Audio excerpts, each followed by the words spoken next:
I flipped over 1,300 homes right here in Las Vegas, and this is our newest flip that we've just put on the market. Something that we do here at Galindo Group Real Estate is we make sure that our agents know about the product that we sell. So we are here to tell you everything I know, how much I paid for it, how much I'm going to sell it for, and how much I'm going to profit. Welcome. Hello. Hey.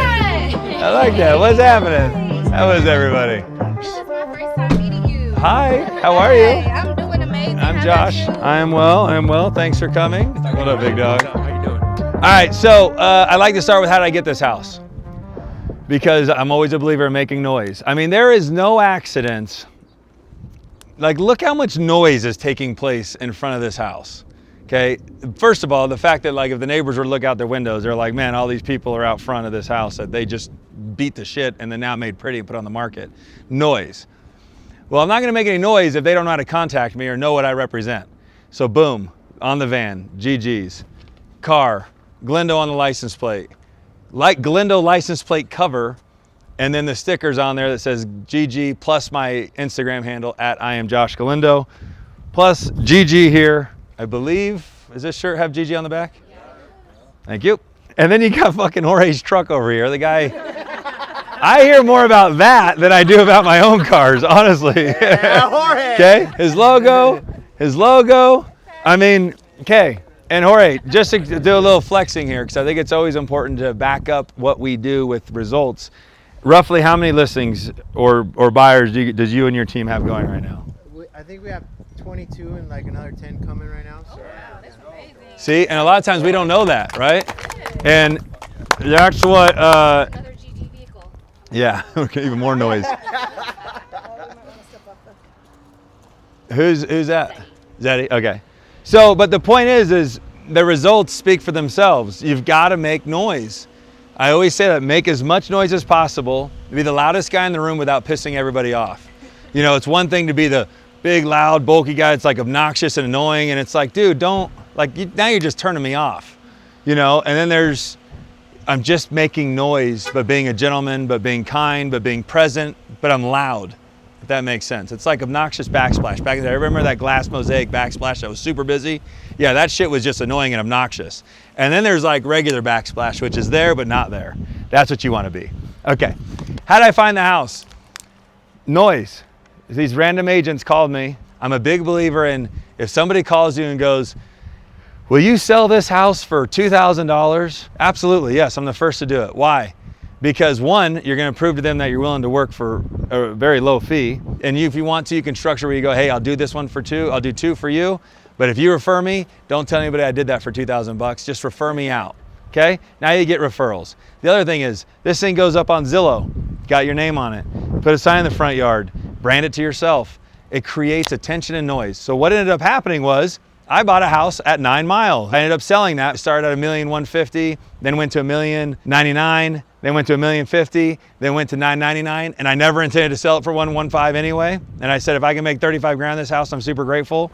So my whole strategy worked, and we just closed on it. We made 46,000 bucks on the house. But that house, I was creating so much noise in the neighborhood. A realtor called me and goes, hey, I rent the same model as this house you just bought. What are you gonna sell it for? 1, I took the call. 2, I was kind. 3, I was an open book. None of that stupid bullshit where you're like, well, I can't disclose that. You know, well, I can't speak to that. You know, I can't answer that question. None of that. It's like, how can I be of service? And just be strategic on what you give answer-wise, okay? So I was informative. I told her everything that I was doing. I said, this is what I'm leading with. This is how much I'm going to put into it. This is what I'm going to ask when I go to sell it. And all she was wanting to know is that her landlord wanted to sell her house and she wanted some advice. Do you think I should buy it? I said, what are you going to buy it for? She told me. I explained what I'm going to sell mine for. So I believe she was going to buy hers for $670,000, $700,000, somewhere in there. We just sold ours for $950,000. This girl owes me, right? I mean, I just gave her some inside intel that hopefully put her in a position to improve her life, okay? We hang up. It was Ashley and I think we were next to her when I took that call. Yeah. 6 weeks later, however much time later, she calls me. She goes, hey, I got this house in Summerlin. I said, where'd you get it? She goes, the MLS. And I immediately went to Ashton and slapped the shit out of him for not finding it first. No. So she goes, hey, I got this house, and do you want to buy it? We look at it, long story short, I ended up buying it. And I'll tell you how I bought it all inside, so we're not out here sweating anymore. But I always like to start with how I found it.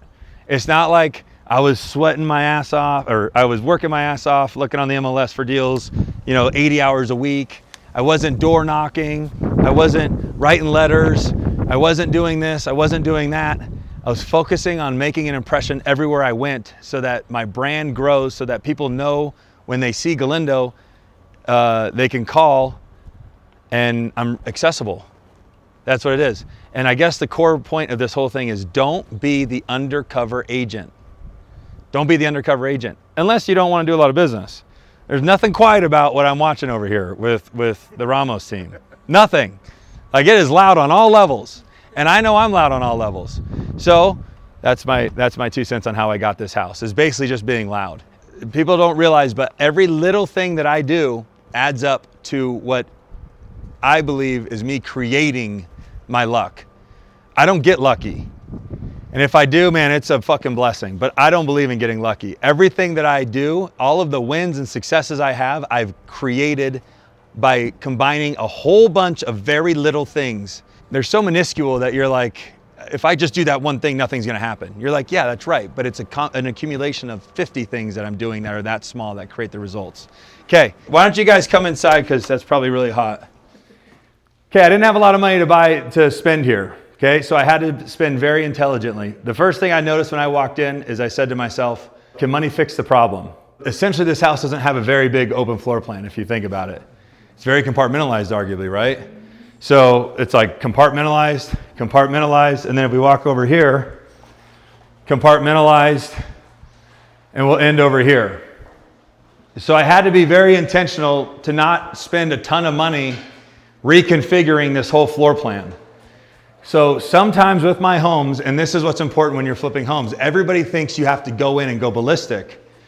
There's like 3 variations of flipping homes. You could go in and go ballistic and spend all kinds of money, but then you have to ask a ton of money to get back those improvements, right? If you over improve it, you have to increase the price to get that money back, okay? Then if you under improve it, it's not pretty enough to get anybody to want to pay you for it. So there's some homes that are right in the middle. And to me, this home, believe it or not, you guys, is right in the middle. Because if you look at this, what did I really do? I deleted a gas fireplace. I framed this out. This is just drywall. That's level 5 finish. Smoothed that down. Put a $280 fireplace inside there. 2 cabinets and $200 individual shelves. So $400 worth of shelves. Replaced the floor, baseboard, paint, ceiling fan, cabinets, pendant lights, and a staircase. And you're going to see that when you go upstairs. All of the original bathrooms are still here. The showers are here. Everything is the same. Because what's going to sell this home is not me spending a ton of money inside this house. It's the uniqueness of this lot. And something that I always try to do when I buy homes, every home I buy, I go, how is there something unique and special? Because so many flippers think that like it's happening in Sun City right now. People are going in there and they're going, oh my gosh, this is a deal. Josh sold this house for $609,000 2 months ago, and I could buy this one for $410,000. There's a $200,000 spread. And that's all they see. But what they're missing is that there's 22 other flips on the market. Like, so unless you have something unbelievably unique and special in that price point, which is what I had on Bentbrook, you're going to get stuck. So there was no reason to over improve the inside of this home because there's nothing really special about the inside of this home. And frankly, I fucking hate this kitchen. Like, I can't fix it is what makes it even worse. Like this, look at this. Like you're smashed in there. You guys are smashed in there. Like this is the best I can do. But I knew that the yard backing to this park, which is, it's always about sales, right? So now I'm going into golf courses. Okay, so everything in life is about sales, and you can make an argument, okay? There's 2 ways I could sell this. You walk in and you go, this is Uncle John was a contractor for 20 years and now he's retired. They could jump right over that fence and rob you. And you're like, thanks, John. Yeah, we know. Okay, that's the negative side of this thing. And then the other side is you can walk in and be like, oh my gosh, a park. You know what's so great about a park is it's the beauty of a golf course without the golfers or the golf balls.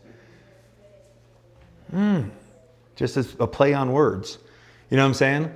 So to me, that is how I sold this. Because some people will be like, oh, well, I don't know if I like the lack of privacy. It's like, well, but you live on a public golf course and you pay $100,000 to be on it and you get hit by balls every time. And me and 7 of my retardedly drunk friends are out here at 8 in the morning screaming in your backyard. You see what I'm saying? Like, it's like, so it's just a perspective play. It's like, are you kidding me? Like, this is families and kids. So anyway, so I thought that was incredibly unique and special. And I think it's important that when you guys are looking at flips, it's not just about the data. Or when you're looking at putting a client in a great piece of property, it's not just about the data. Because the best thing you can do to get a repeat client is sell them a home at a great price so that when and if they want to get out, they have enough equity to be able to get out. Because you guys all understand that if you buy a house for $300,000 and it appraises for $300,000, that day they're flipped. Does that make sense? They can't sell for $300,000 and walk away with the amount of money they put down to buy that home because they have closing costs. They have to pay a commission to the buyer, to the seller, to the real property transfer tax, owner's title policy, the escrow fee, all of that. They got to pay all that. So if it's worth $300, but they net $270, they're flipped on day one. So the best thing we can do as great agents that will create repeat business is put our buyers in homes at the best price possible. Now we can't always do that, right? It's just not realistic. So if you can't do that, then what I say is put them in the best house possible. Then that way you can almost set your price on whatever you want to sell it for. This is a home that I could arguably say whatever price I want. And if anybody wants to dispute me, I can just go find me another one of these. And my logic always is I'm the only guy in town that has a purple Lamborghini. I can ask whatever price I want. So, but if I back to 4 more houses right here and I have a Fred Flintstone pool in this tight kitchen, you know, people are going to be like, well, why are you worth $950? And then I kind of go, well, I'm renovated. It's like, yeah, so are you and the other 8 homes on the market. You know what I'm saying? Okay, so I just wanted to emphasize the uniqueness and the specialness. And that I just literally de-skinned this and re-skinned it. You don't think that, but I actually did. I think we spent 65 here? 70? Yeah. Okay. And here's the thing, that sounds like a lot, or it doesn't. I don't know what your guys' perspective is. But just to give you guys some insight into my flipping business right now, I don't think we have a renovation under 70. So to us, this is cheap, unless it's our Mountain's Edge house that we're carpeting and repainting and leaving the white appliances, you know. So renovations are just, the game has gotten so strong. Do not get, I just walked it, Heather. We just walked a house. This guy doesn't have a clue what he has no clue.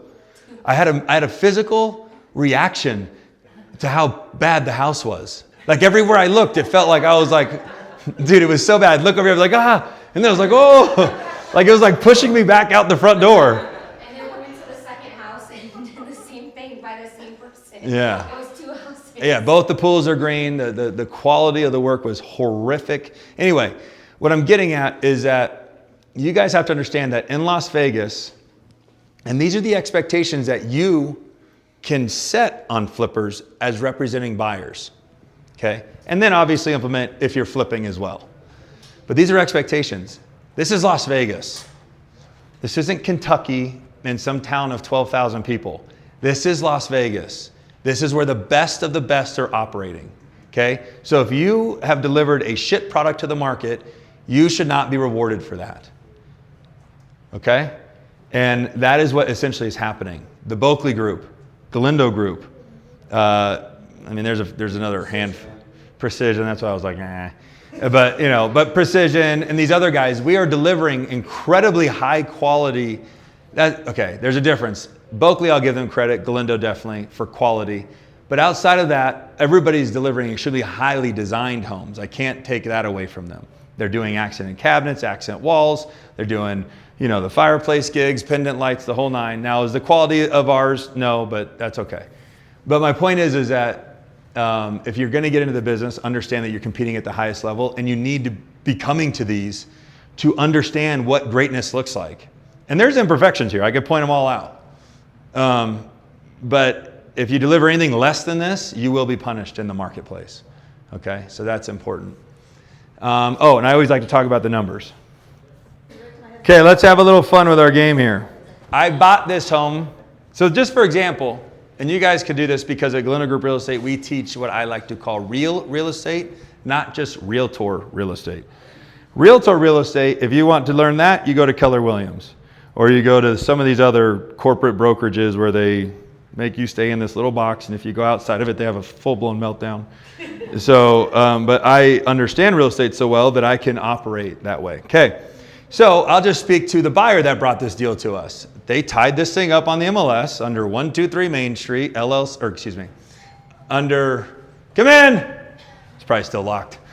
So here's how you can duplicate this, okay? Okay, but before I say start chasing different ways to make money, I'm a big believer in find a way to make money in real estate and stick to that, okay? I've told this story many times, but you guys got to think through my real estate career, you know, it's like there was traditional sales. You know, actually in the very beginning in 2005, I'm going to bore you a little bit, but I think it's a fun, fascinating story.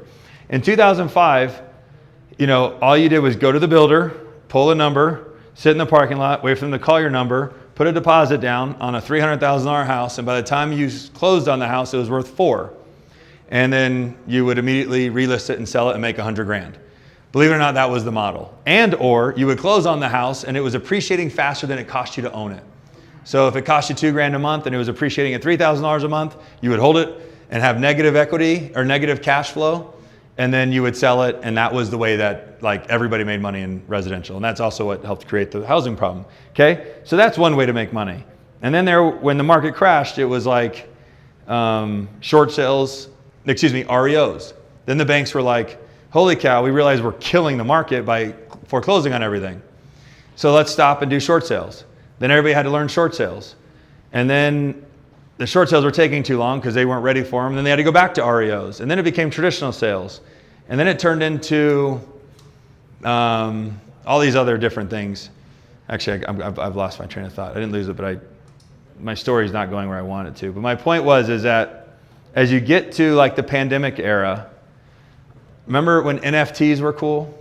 The PDF that you could buy for $50 million? Okay.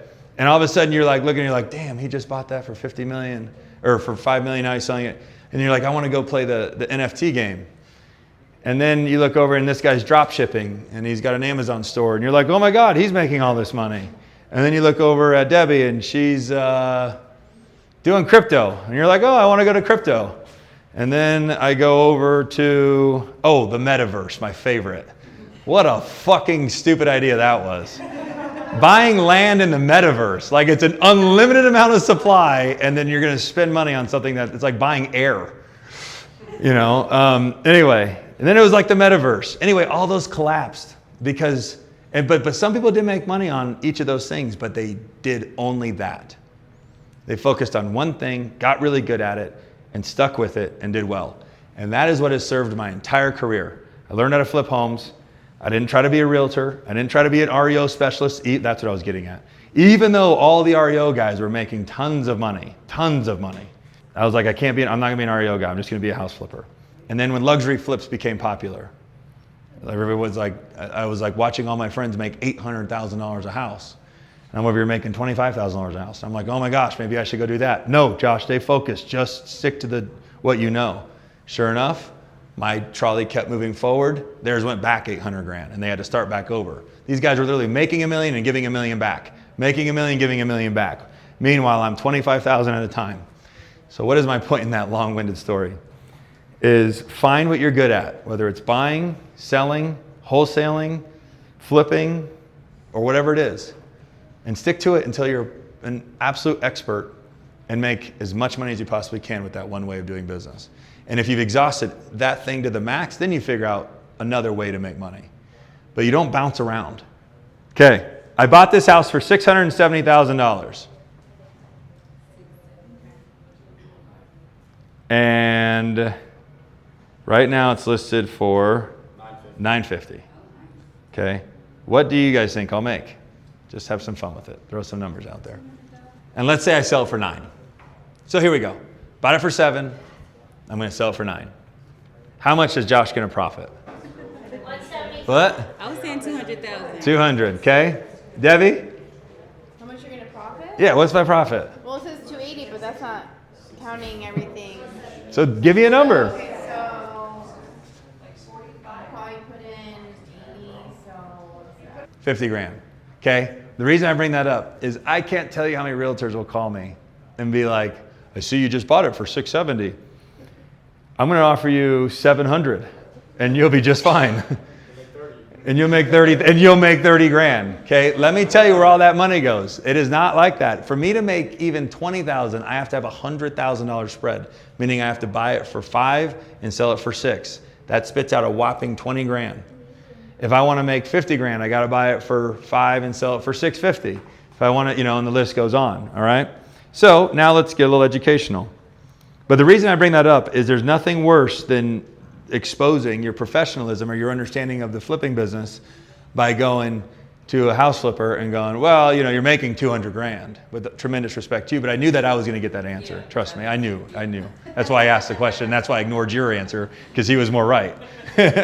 Okay? So, but it just it'll speak to we want to sound professional. We want to be respected. And every time we open our mouths and speak business, that will dictate how we're perceived. And so I want to make sure you guys are always empowered in the marketplace. Okay, let's talk about it though. 670, the buy expense. It cost me $14,000 to close on this home. That's between lender fees, an assignment fee to the buyer, to the agent, the buyer's agent, and whatever other miscellaneous things that were associated with the deal. It's going to cost me $35,000 to hold this property for the life of the investment. We put $75,437 into renovating this home. And then to get out, I got to pay the Ramos team a commission. I got to pay owner's title policy, real property transfer tax, 50% of the escrow fee, plus the HOA demand, plus the resale package, plus, right? So that's $33,000. So before I make $1, I am into this house for $830,000. So if I sell for $850, yeah, that's right. Then I make 25 grand, and then it goes up. Okay, so that's how much I'm into this thing before I make $1. So you could see now where it all goes. Okay. All right. So that's kind of what rattles off of my tongue. But I'm an open book. I tell you what the profits are. I tell you what I made on them. For example, I don't win on all of them. Sparrow, we just lost $8,000 on carriage. 8,000. Yeah, he misheard and thought I said 81,000, which is what I'm losing on Clarion. So we made 46 on 9 Mile, made 26 on Porto Foxy, and then gave back 8. And then we had this other house, Bentbrook, that we made like $70,000 on, which is we bought it to offset this huge loss that we knew was coming on Clarion. So anyway, you can see the game is this. And that's the thing. Here's something else I'm going to teach you about flipping. I got into the flipping business when this house was selling for $85 a foot. So 2,400 square feet.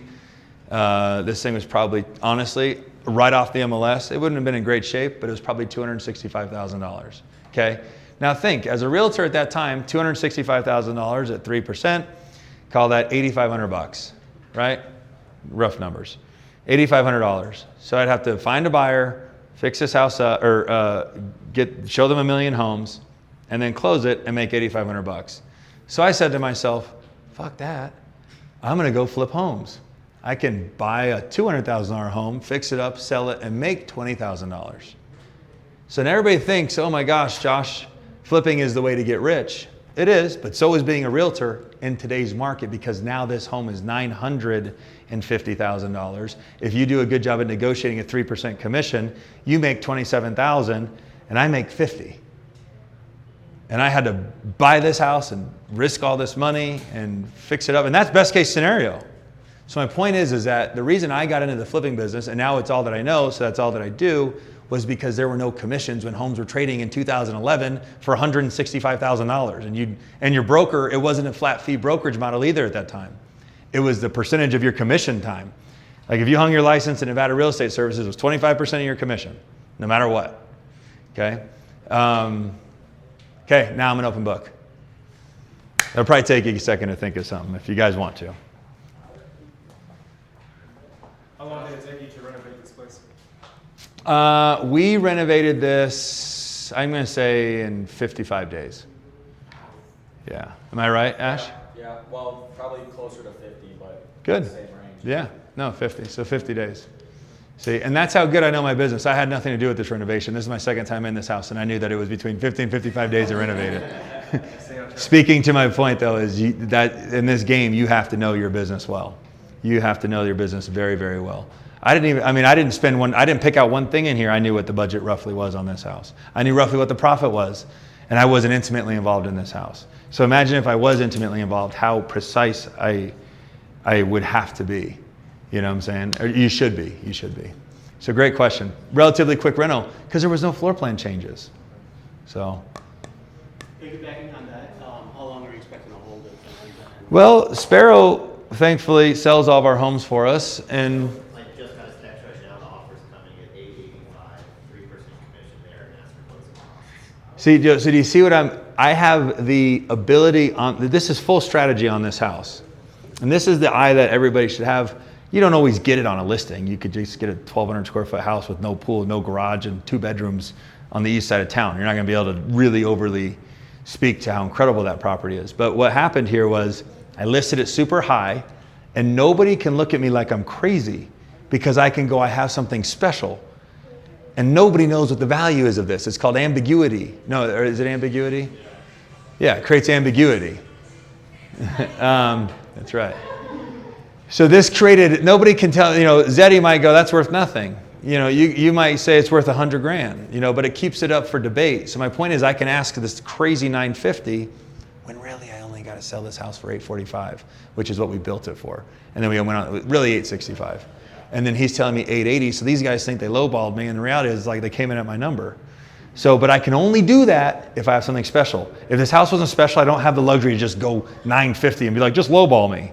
You know what I'm saying? They're going to be like, you're an idiot. You just mispriced the house. So great question, whoever asked that. I already forgot. Did you guys experience any challenges with living this property? Like any? Great question. Did we experience any challenges? Nah, this was a smooth sale. Yeah, great question, because there's always something, but this was a smooth sale. Oh, yeah. What I wanted to do, that's what it was. You're okay. I'm a believer in making your pantries cabinets because the eye believes that the kitchen's size is based on the amount of cabinets, right? So essentially this kitchen in your eye goes like this. Kitchen, kitchen, kitchen, kitchen, kitchen, kitchen, kitchen stops. Now, so I'm a big believer in even though these are very functional and definitely tough, I'm a believer in pulling out drywall pantries like this and then continuing it with cabinetry. So you get the same functionality, but now your kitchen looks like it's this big. Make sense? Okay, so I want to do that on this house, but as you can see right there, there's a clean out, which that goes all the way upstairs, and I would have to redirect that to the back wall, and I wasn't willing to do it. So we actually pretty much ripped this down and then rebuilt it. So that's the extent of our problem on this house. And then same thing here. So I think in spaces, I guess I'm a victim to this because of my vision in my left eye. When you walk in, what I like to do when I walk into a space is that it goes like this, like it introduces me to the whole space. What I don't like to do is walk into, and really this space starts here. So I like to walk into a space and have it immediately open up. So because this kitchen was so difficult to work with. So one, that pantry would have allowed me to push back the cabinetry and make it feel a little bit bigger. And then by removing this wall, it would have created an opening here with just floating shelves. Oh, they did do the floating shelf. Anyway, we tried to take this wall out, it's load bearing. So that was another problem that I ran into. But I wanted to explain my thinking. So, okay, we spent extra money on the island. You can see the veins. And then we cheaped out with pure white quartz in the back because no one analyzes the back, but they all analyze the island, okay? So you save money by doing that. Go and spend all your money if you're going to do it. And the other thing is I actually think it makes the island more special. I see so many people, we're doing it now, but we're doing it for a different reason. It's on a $3 million home too, is they buy the same stone everywhere. Well, it's, you've kind of stripped the specialness of this unique piece. It's like now I just look everywhere and I take it for granted. You know what I'm saying? So if you want to make this feel special, same thing with like tiling primary bedrooms and secondary bedrooms. I would always encourage that the primary bedroom has a unique tile and that the secondary bathrooms have a different tile. The reason I paused is I was thinking there's been points to this story, or there's been stories where the secondary bathroom is totally dialed and sick. I bought it that way. And the primary is like reglazable. So it's all white. I could just reglaze it. And I'll literally rip this out and put in a plastic shower just to make it so that the secondary bathroom is not trumping the master. Like, that's how committed I am to that. The other thing is, because some of you guys are in and out of these field trips, water softeners, always delete. I don't care how new it is. I don't care how expensive it looks. I rip it out. And I've just had to have that non-emotional approach to it. And because nothing worse than a water heater that was manufactured in China 18 years ago, or India, or some other Vietnam, I don't know, and it has a leak. You're like, how the fuck do I find this part? And then you know what you're up against is a brand new water softener. And water softeners can range, like I have a cheapy one at my house for like $1,800. There's water softeners that are 10 grand. So now all of a sudden you're talking about a $10,000 credit so that, anyway. Okay, you're talking about a big credit. The other thing is like outside landscaping. I've learned all this because I've done it all. I actually just heard a great saying. The reason I'm better at something than you is because I failed at it more times than you have. How great is that saying, right? That's everything I'm speaking, I failed. Every single thing. I made islands too big. I've shrunk them too close to kitchens. I actually put an island in. I go to pull down I couldn't even open the door. Like, I've made those mistakes. I've made the mistake where I accidentally put the sink over here and I walk in and there's, you can't even do a dish. I've made every freaking mistake. Every mistake. And so for me, I just love speaking it out loud and then, behind the scenes watching you guys implement the things that I'm speaking. You may not realize it, but I am paying attention and watching. So it's a really great feeling. Let me speak to this staircase, okay? You get me with the stairs. Here's a tip on comparing data. The comparable sale that we are comparing ourselves to, one of the main differentiators that it had was a 6 staircase, a custom new staircase. It's right down the road here. These homes were built 20 years ago. They don't have staircases like this naturally. And it's so many times people will be like, well, did you see this comp? It sold for, a great example of this is, I'm going to pick on Ashton for half a second. Not that it's not even a pick on Sesh because he's incredibly intelligent. But he has a house that is single story in Summerlin. This pool in the backyard is sick. And it sold for 1.25. You walk in the backyard, sunken fire pit, pillows, waterfall edge into the fire pit, tile all the way up, elevated spa. Everything about it is sick. And then you walk inside and it's like it's got painted oak cabinets and like LVP from 10 years ago. So a novice would look at that and go, well, it sold for 1.25, and our pool is a bean-shaped basic pool, but we'll have a renovation. It's like, bro, that house sold for 1.25 because of that pool, not because of the inside of the home. Nobody walked in and said, oh my God, my whole life I've been looking for painted black oak cabinets. No, they're like, I don't want to spend 250 grand on the pool. So it's important when you're comparing like for like data that if there is a unique feature, long-winded story, always trying to overly educate. No point in talking if we're not going to grasp the stories or the points. If there's an overly unique feature in a house that you are comparing yourself to, you are almost obligated to put that feature into your flip, because you don't want someone to go, well, did you see the staircase in that one? That's a $22,000 staircase. You're like, oh, yeah, I guess I missed that. Or did you see the model match that sold for 1.25? Yeah, I did, but did you see the pool? You got a bean-shaped pool over here that was from like 1995, and they got a pool over here that looks like it's out of, the Palms pool, or what. You guys get my point. Anyway, and so the point was too, is if you have a unique feature like that, you have to put that into your flip, or you have to lower your price to offset it. And our comparable that we compared to had an upgraded staircase like this. And the other thing is, give me your name just one more time, brother. I have a lot of names to remember, so please, I will never forget you, but names are a little bit tough. Michael. Fucking Michael. Jesus. It's not even a hard name to remember. Anyway, so Michael, next house that you're walking, how much do you think this staircase cost? I'm gonna say, you said like 22, so I would say like around that 20. Anybody else have a guess? 14,000. 14? Okay. Chad, how much? 57. 68 was, nope, 6,800. Sorry. 6,800. No, it was Harbor Cove. It was 57. 6,800 bucks. Tell me for $7,000, Michael. Listen, all Michael's got to do now is go, bro, you need $8,000 for this kitchen and $6,000 for the staircase. And then on the weekend, put in some flooring and we got a sick house. Do you see how empowering it is to come to these and understand the price of things?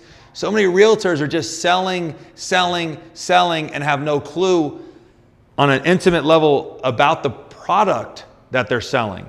It's like going to a Ferrari dealership and being like, hey, what does this button do? And he's like, I don't know. I'm just here to sell the car. You're like, dude, that's kind of fucked up. Versus like going somewhere and being like, what does this button do? And they can speak to it in detail. Now I'd be like, I want to buy this car from this guy. Okay? So that is why we do these. Okay.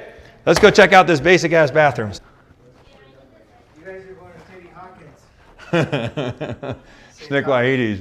I remember, dog. Yeah, Sadie Hawkins there. Make sure you get a good one of us. This is my branding partner. Partner in branding. Yeah, man. My man. Yeah, come on in.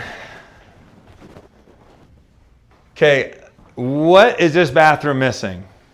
Sick shower. That shower is sick. Get out of here. The glass to the shower. Okay. Well, that's a loaded question. That's not going to give me the answer I'm looking for. Who thinks that we need glass in the... Oh, actually, Chad, make an argument why we don't need glass. Because Michael's the realtor and he's got the gift of the gab. I'd say. Actually, Michael, tell us why we don't need the shower glass. Why? Yeah, You have to step up there, why we do not. but you do not. Oh. Because it's not here and I'm not going to buy this house now because there's no glass. Oh, you don't need the glass because it's just like a walk-in shower special like that. So that's the specialty of the home. Damn. Okay, why do you think? Because it doesn't look like it's gonna splash out, or you can put up a curtain, right? You can put up. This is $1,950,000, Jorge. Why would I don't want to put a curtain up. Man, where are you going to put a curtain rod that thing? The way you designed it, it won't splash out. Is that Yeah, what it is? well, when they designed it, we just opted to keep it. So I would say the reason why you can get away with no glass is because the shower head's on the backside. You got to turn a corner, the splash you run it at, and then I think that it's hidden. I'd say if the space was the same and the shower head was right there, you would definitely need the glass because you walk all the way in. There's a bench, so no glass. So if you think that this bathroom needs glass, would you please raise your hand? If you don't think it, okay. If it does need glass, raise your hand. No way. If it does need glass, no, okay. Am I not asking this question right? You don't think it needs glass? I don't think it needs glass, but it would be nice. I don't think you need it. Yeah, I agree with that. I'm going to make an argument that goes against what I'm hoping for because I would opt to not pay the Go ahead, $58. Mr. Ramos. But if you're in the shower and you're cold, if you ever left the door open just a little bit and you're cold, like that door just makes a big difference, right? Yeah. Yeah. Maybe like 5-10 degrees. Even if it's a hot shower, it's like you feel the draft. I have an argument though. I think if it's glassed off, it gets too hot in there in your shower. hot? Okay, so So I just think glass instead of this wall would have made it feel more open in here. I would say if I did do glass, that was what I was going to. I Yeah. considered maybe. So this was an OG. We didn't touch this. And that was my point that I was trying to describe downstairs. You guys, you're walking in going, man, they really did everything. And we didn't. We like replaced $80 mirrors and cabinets and left all of this. This is all what was here from day one. And it was because we just didn't have the budget, as you saw, based on the profit that we discussed. And that's if we get that number. I mean, we're at 8. There you go. There's our answer. We were at, what the offer was coming over at what? 885. I said 900, 70,000. But it was 7 and 9, so 7 was 50. So I don't know what that probably spits out. 40? 41. Yeah. There you go, guys. Like the realtor's gonna make as much money as me on this house. And I gotta split it with my boy, my other boy, and anybody else that's here. You know what I'm saying? So being a realtor, if you're just focused on it and you're good at it, there's just as much money as flipping homes. Unless you get into, well, no, even there.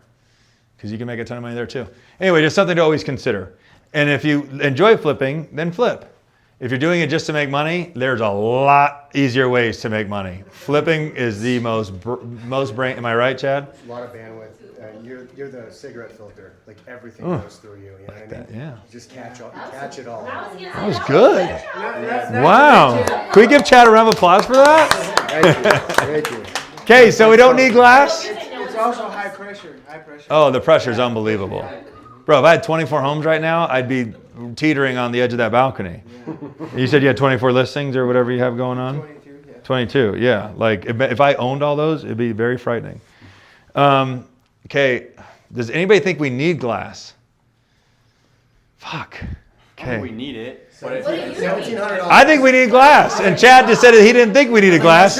My girl's not gonna like it because she's gonna be cold. No way. Chris, She'll hate agreed. it. Chris will never even shower in It here. looks great, but she's gonna hate it as The functionality. glass looks nice. $1,700? Where you get the frames. How's the glass work? Where's it It go? would be a stationary panel. Okay. Yeah. Because this would just be a door and a hinge. So stationary and a door. Okay. Because the room thinks we need shower glass, let's go with shower glass. Did I not hear that right? Michael, conviction. Conviction. Majority. Tell him that, please forgive us, the shower glass is on the way. $1,700, just give it to him. Yeah. $6,000 for that staircase? I know, right? Isn't that? And it's so beautiful and quality. Like feel it. I mean, this thing is, it's, right? So, And they were trying to give us $30K for just putting this something like this. right. Yeah. That's the other thing, guys, is if you need anything, you guys, I will always do my best. I'm one human being, but I will always do my best to give you guys, and don't just send me messages in Telegram. Text me. That will conclude today's field trip. If you would like to return to the office via our free transportation, the shuttle will be leaving in a few minutes. Give me some love. Bye.